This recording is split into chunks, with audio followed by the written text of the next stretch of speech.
in the higher positions taken up in the Nellore state, Nellore district, especially the few years back we had with the joint collector and some other. We would like to welcome Professor G.M. Sundaravallai, Madam, Vice Chancellor of Vikram University.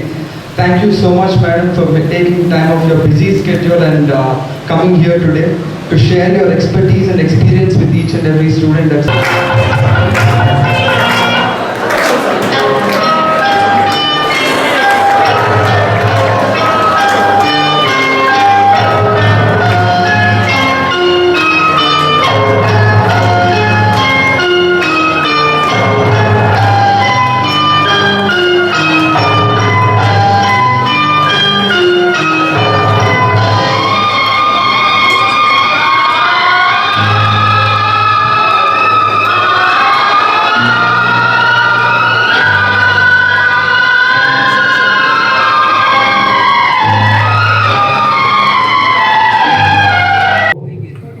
Around 68 years old it is, reaching nearly to 70 years.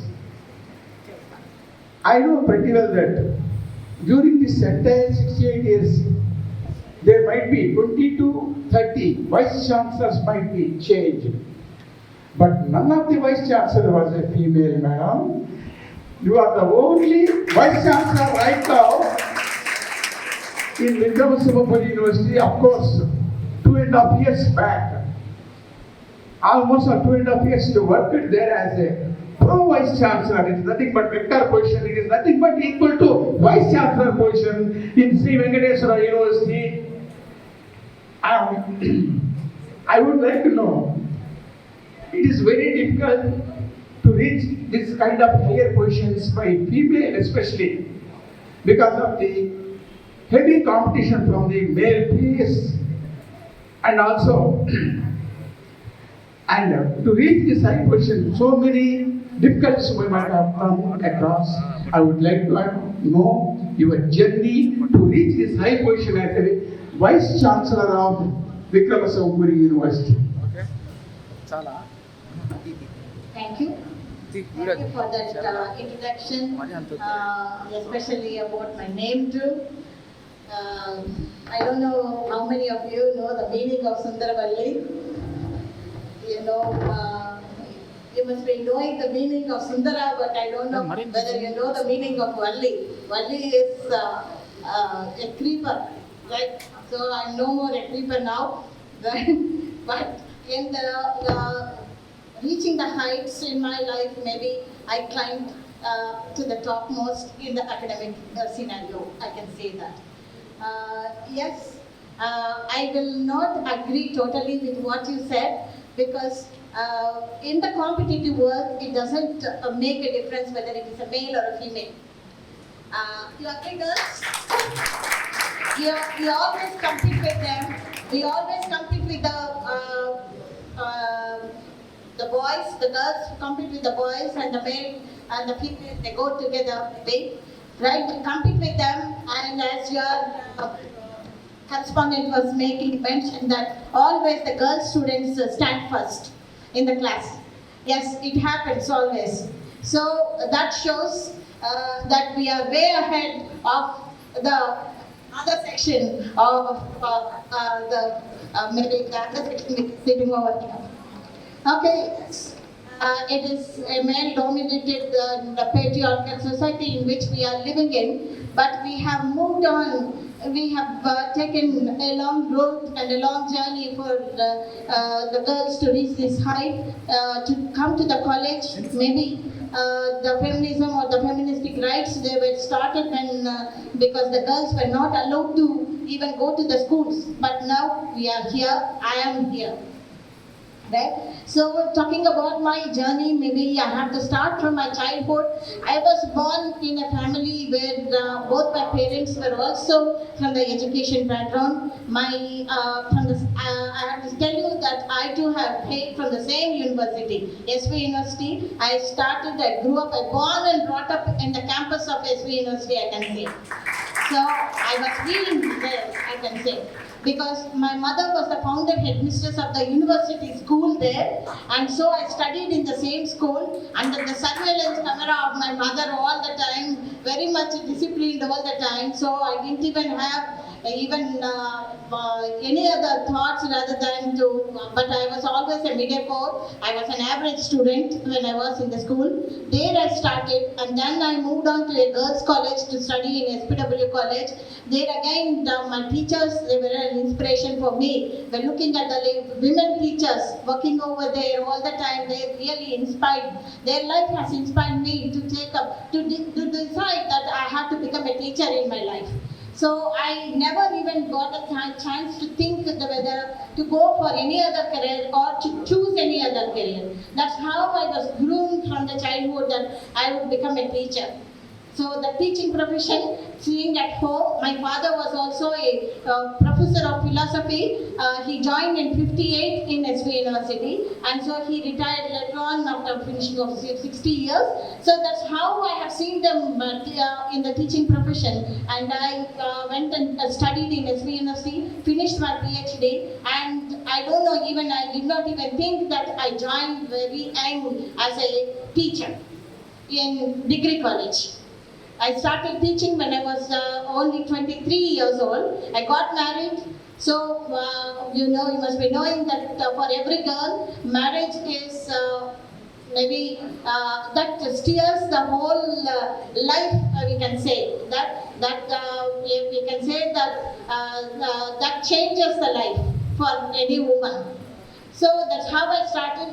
So to talk about my success there, when I joined there, so I had senior teachers over there. They thought that what will this little girl will do to go and teach in that, I worked in Pulivendala Degree College, and so most of them, the boys and girls, it was a co-ed college. They were taller than me, they were bigger than me in every way. But so I was totally taken back. Let me tell you, the success, if we talk about the success, let me tell you that whether you are a female or a male, a woman or a man, it doesn't matter, as long as you prove yourself. I wanted to prove everybody through my work. I started teaching and learning things, and I thought that if I teach well, if I can reach out to the students well, if I can get the fondness of the students, if the students like me of our teachers, at the same time we will be also afraid of our teachers even to go near them. So that's how even there I had to struggle a bit to prove myself, because the teachers, they doesn't have, they think that we are still very naive, and so we are very raw and we cannot deliver the goods. So there again, for any success, we have to prove ourselves. We must be sincere in what we do, and we must have some kind of a hard work in our life. So pros and cons will be there, but all through, the most difficult time maybe I faced is when for 3.5 years, I went and worked in a Center for Good Governance in Hyderabad. In Center for Good Governance I went there to do some projects there. So for those 3.5 years was a difficult time for me, because that governance, that unit was under the leadership of senior IAS officers. So these IAS officers, I don't know how many of you have any interaction with them. They think high, they think of maybe, I don't know, they have some kind of an attitude which is very difficult to even gel with. So that is when I found really very difficult to prove them that I can deliver goods. So in every walk of life, we will, as a woman, I cannot say as a woman, so whether it is a woman or a man, but we have to prove ourselves. And now after maybe working as rector there, so joined us after a long period of my journey as assistant professor, associate professor, and then professor. I became professor in 2006. So, and then I became the rector of that university at 2.5 years. I am the first lady rector of SV University there. So, just like women were given any post there. So we had competition, we had competition, but still I could prove myself, and I was there for 2.5 years, and then I am here now, and now again I am struggling to prove myself to be a good Vice Chancellor. Thank you.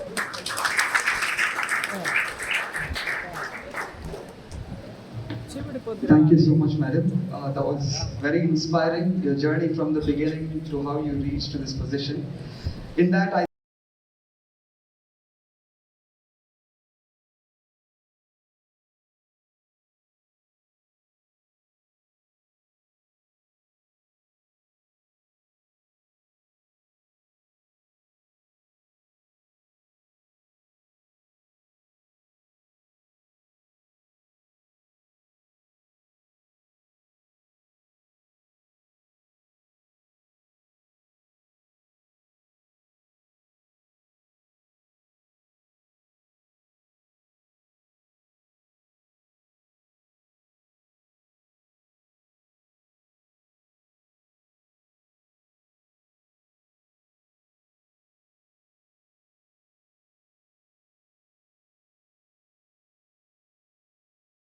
In my life, my parents. My mother, I don't call them as mom and dad, but because I'm speaking English, I'm saying that Amma Nana ne navu. So my Amma Nana got inspiration. For the life tuition, because my mother was also working, and how she used to balance her life between professional life and personal life, and how she used to take care of us, always for us. So that really inspired me. And my father, I can say he was a towering personality for me. I looked towards him for everything.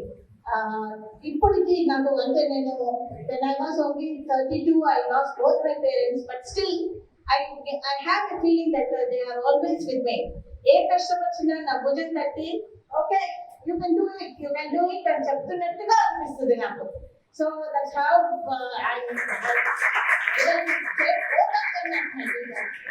I have taken many qualities from them, many leadership qualities from them. likewise here, madam. I think if we follow the qualities of your parents, I think majority of them would naturally become successful. Where I look up to my father as inspiration too. So I can connect with you very closely on that, madam. Just listening to you talk, I'm so in awe. So many girls like us, you paved the way. And what would you describe your leadership style to be? My leadership style maybe more democratic, I can say, because I want everybody to share the power, whatever comes with the leadership. With the leadership, we get, we really, the power will be thrust on us sometimes, right? We get the power, and I want to use that in a very democratic way. And then to be very patient, listen to whoever comes to you. They have to patiently listen to them. And then while assigning the work also, we have to really see who is best in doing the particular work which will be assigned to them. And then in the governance also, how we do the governance. You know what the governance really expects us to do. So even to govern people, we need to know who is more accountable for what they are doing. So especially maybe when we assign some work, they have to really take up their duty in a serious way and do it. So as a leader now, leading the university, I particularly feel that a divide and rule policy always works. Not having the power in your hands and want to do everything from your side, but making everybody else a part of whatever you are doing. In that way, it will work out in a better way.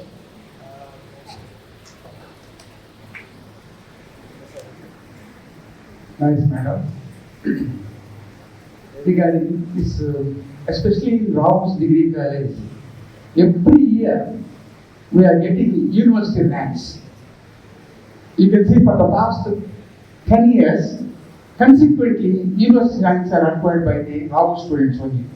From that, majority of the students are girl students only. For this, I should appreciate the girls. They are very good in academics. And along with that, boys, you are getting hurt? No, of course, boys are also getting ranks, no doubt. But relatively, comparison, higher ranks are getting by the girl students. But actually, every year, we are conducting placements drive in our institution. Yearly, not less than 40 to 50 companies are coming over here, and 800 to 900 students are getting placed in the different MNC companies. In academics, our students, especially girl students, they are very good in academics, getting ranks and all.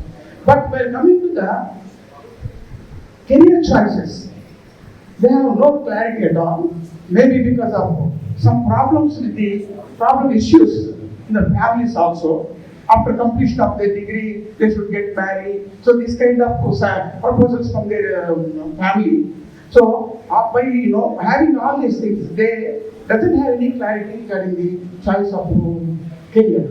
So would you like to give any criteria for the students picking up their career choices? Thank you. It's only for the girls or for the boys too? Because you made a mention about the girls. Yes, they have more problems. They may fix more problems than the boys. But definitely, you need to be happy in what you do. You need to know what you are best in, what you are best in. You may think that you know about yourself, but if you put that question to yourself, what do I know about myself? Try and see how much you know about yourself. You'll be surprised that you don't know about yourself at all. You do things in a very routine way. You wake up in the morning, you come to college, you sit here for 5 hours or so, listen to your teachers, go back, maybe study for a while or play for a while. I don't know how many of you play for a while, and then sleep. That's what you do every day. Do you know about yourself? Do you know what you are? I'm asking you, can anybody stand up and say that you know about yourself? Don't start with your name and address.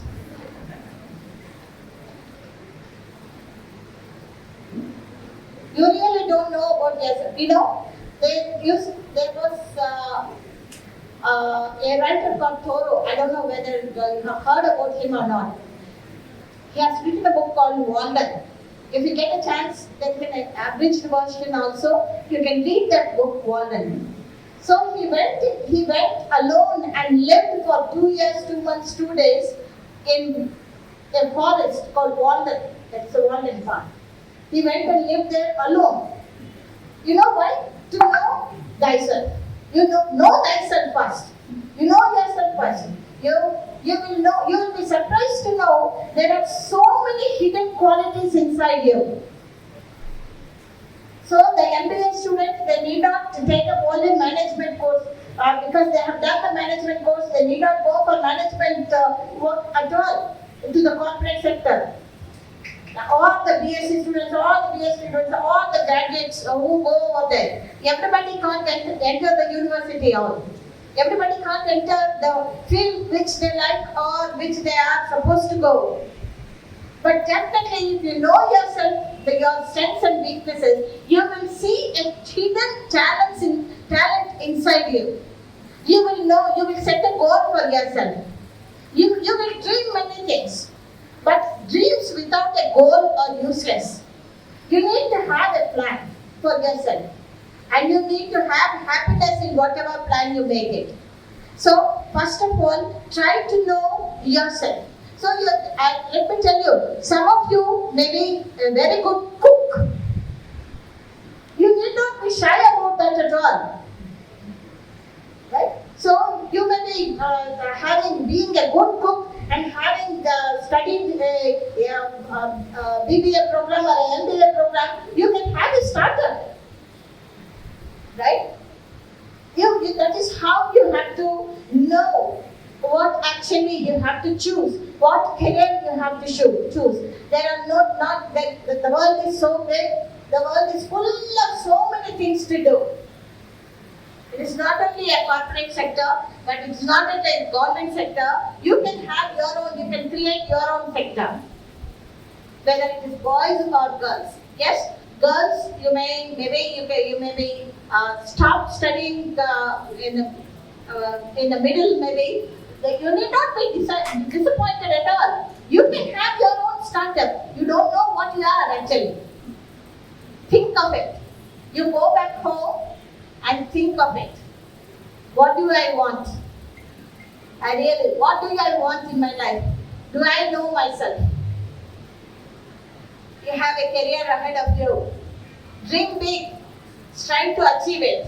You will achieve it. You have. When I saw your principal who has come on to the dais, everybody was shouting and yelling, and such a grand. I don't find him here.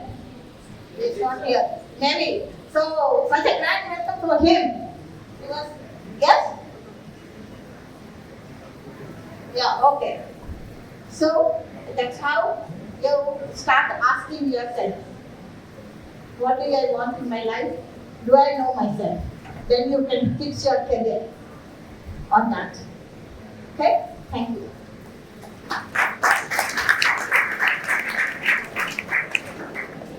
Thank you so much, madam. The whole reason for speaker series is this, madam, so that they get into the insights of and they learn a lot from what you're saying here today. Next question would be. Don't be disappointed if you don't get into the career which you like. Catch hold of the opportunities which come to you. Right? You have to take all the opportunities with the right spirit. Take it. Learn from your mistakes. Failures, you learn from your mistakes. Right? So take them as encouragements.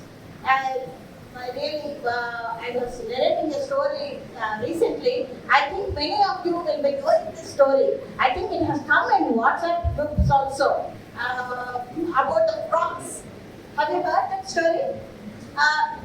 There are many frogs which were crossing a pit, right? So most of the frogs had crossed the pit, and 2 frogs fell inside the pit. And all the frogs surrounded the pit, and they started shouting and yelling, saying that you can't climb, you have to, don't waste your energy, keep quiet, you will die, get ready to die.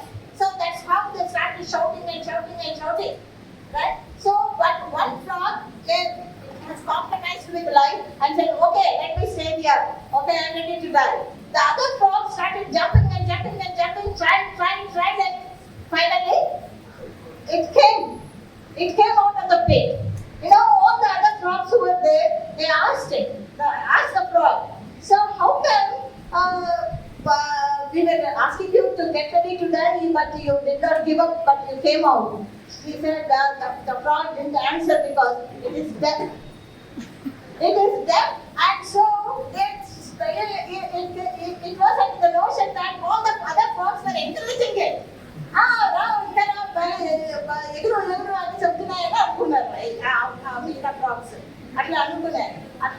There will be many people who will be discouraging you, saying that this profession is not fit for you, saying that you cannot go to this profession, you cannot study this, and many things you will come across in life. But don't get disappointed. Be deaf like this. Thank you. Thank you so much, madam. The next question would be about how do you overcome challenges from working with already existing faculty or senior position members? And how do you get it across the board to get the work done?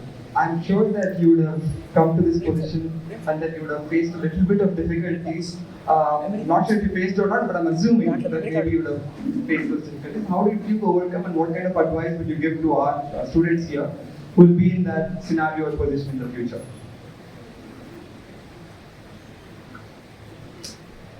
Yes, definitely they have problems to face when already people are existing in that place who are senior, much senior to us. But like what I said, I always work with democracy. And I have some kind of, I don't know, that's an inbuilt quality, I don't know. But I came to know, I thought that I know about myself, but I told you that just like you, I do know very little about myself. But people came, when they started talking about myself and saying things about myself, I have come to know that I am very friendly. So, I don't like to use my authority as such, but I like to communicate much with them, build a sort of a relationship with them. Even though they are hostile, somehow I will manage with my friendly nature to bring them into my fold, give them some kind of a confidence that I am with them, I am with one among them, and that's how I try my best to overcome this kind of a hurdle, I can say. Thank you so much, madam. They say that a leader is not born. He or she is made through many life experiences. And it's very easy to settle for mediocre. Like once you reach a position, you can be very satisfied. Once you're a good teacher, maybe you can be satisfied and not strive to reach the highest position. But once, if you reach this position, it takes a lot of motivation, a lot of work. So what was that incident or experience that made you want to reach the highest possible position in the education? You'll be surprised to know that the power which comes with the position has inspired me. I have to be really honest in saying that. So, I'm really being honest. I want you all to be also honest to yourself and your parents and your teachers. That honesty always pays rewards. Right? I can say, without the power, we cannot do anything in life. Along with the leadership, we get the kind of the power. So I don't want to misuse that power as such, I can say, but use that power to motivate people to move in the right direction. Right? When you have that power in your life, you can, because just as a teacher, we can just motivate the students in the classroom. But this kind of a position, we can really help people with the power we have. So use that power to improve the conditions in every walk of life in the journey. Thank you, madam. I think that speaks a lot because with power, you can make some strategic changes in the system that will just not develop one or two people, but a whole environment there. I think, thank you so much. That should inspire a lot of people to reach higher positions. The next question is, it's a follow-up question to what sir asked you, madam, regarding how our students are facing some trouble once they are sitting for placements, or that is what we majorly focus on. Every student who is graduating from here, we want to make sure that they're getting placed. But ultimately, some students are not able to make a choice whether they have to pursue a PG degree or at least stop the education after that, if it is not for a corporate job that they're going to, because majority of the companies that we bring here are corporate companies or software jobs or something like that. But you addressed a part of that already regarding talking about startups. So how would they get a chance in going into that kind of profession? Apart from corporates or something, how can they lead a different kind of profession? Now, actually, the community development programs are invoked actually, especially in the latest NDP 2020. You must be knowing how the government is taking up this community activities, linking up the academia with the industries. especially. So linking up this academia with the industries really helps the students to know what actually the need of the industry. For that, the community development program as such, we have community development coordinators who go into the industry, who go and work with the stakeholders, they look in the industry, they look for the requirement in the industry, and they come back again and they interact with the students and tell them this is the requirement of the industry. And they even tell the colleges they are supposed to do that. They have to they have to come and communicate with the colleges and the universities what actually is the requirement in the industry. So what sort of employability is required in the industry. So if they come and tell the university or the colleges, they can redesign the curriculum in such a way that it will suit and it will make the youngsters, young students like them, they can make them employable.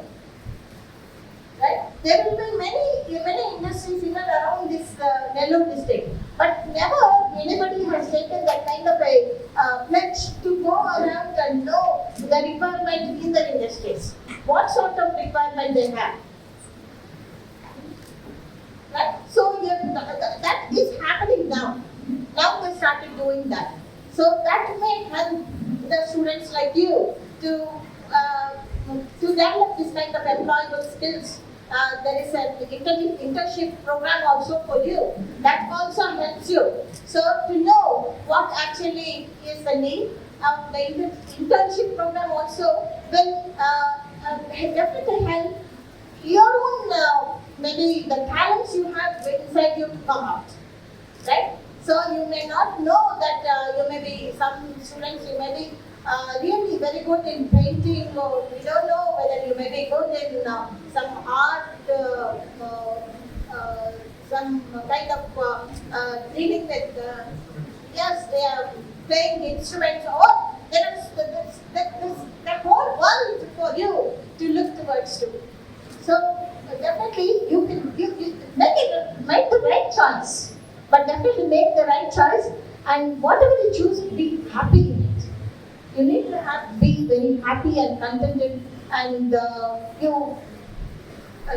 you can read the success stories of many people, the great CEOs of Google and everybody. Right? When you read their success stories, you will know they started very slow, very small, and they are inspirational stories for young